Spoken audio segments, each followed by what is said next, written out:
Hello everyone, I'm Dr. Jean-Marc Grazioli. Amyloid fibrils are central to a variety of human diseases, including Alzheimer's disease and type 2 diabetes. But the mechanism of how amyloid fibrils form is not well understood. But computer simulations can be used to test theories on how they might form. But typical molecular dynamics simulations can only capture microsecond timescales, while amyloid fibrils form on timescales as long as minutes to hours to years. So coarse-grained models capture only the essential details, making simulations on biologically relevant timescales possible. Now, network Hamiltonian models are a type of coarse-grained model that leverages exponential family random graph models to simulate the entire self-assembly process from fully dissociated proteins to fully formed fibrils. The first step in building a network Hamiltonian model is to take experimentally measured amyloid fibril structures and then use a free energy scoring method for mapping them into a graph representation, where individual protein molecules are represented as nodes, shown as dots in the graph, and the lines are called edges, so they share an edge if they share a non-covalent bond. Once the graph representation for a given amyloid fibril structure has been determined, the next step is to parameterize a network Hamiltonian so that they can reproduce the experimentally observed amyloid fibril topologies in stochastic simulations. In order to get a better understanding of network Hamiltonians, let's look at a very simple example of one.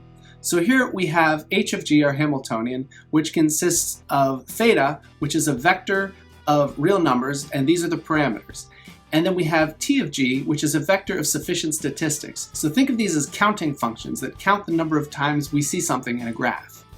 So here's an example. We have graph alpha and graph beta on the right. So if we look at them, the first sufficient statistic we have is the edge count. So t edges. All we do is count the number of edges. So that's the line. So there's 3 on the left and 4 on the right. So there's the edge count. Nice and easy. Now let's consider the number of 2 stars. So if we look at graph alpha, there's 1, 2, 3 of them. So that's 3. And then if we look at the number of 2 stars on graph beta, it's going to be those 3 plus 1, 2 more. So there's 5. So this is how we count them up. Now we just plug them in. It's basically a dot product of our parameter and the sufficient statistics we counted. So the Hamiltonian for graph alpha is going to be 3, and the Hamiltonian for graph beta is going to return an energy value of 6.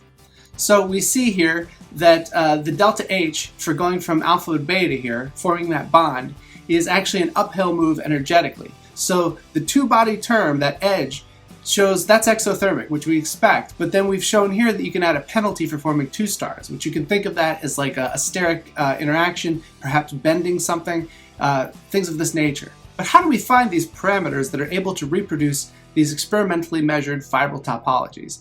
As the parameter space is vast, it's rough, it's nonlinear, and the parameterization is very difficult. What we were able to show is that the subspace of the parameter space where that target graph is enthalpically stable is actually a convex hypercone that we call the stable region. We also developed an algorithm for calculating the stable region, and here we show an example where parameters drawn from the stable region are shown to produce the most fibril structure. If you found this work interesting, please consider reading more about it in these papers. Thank you.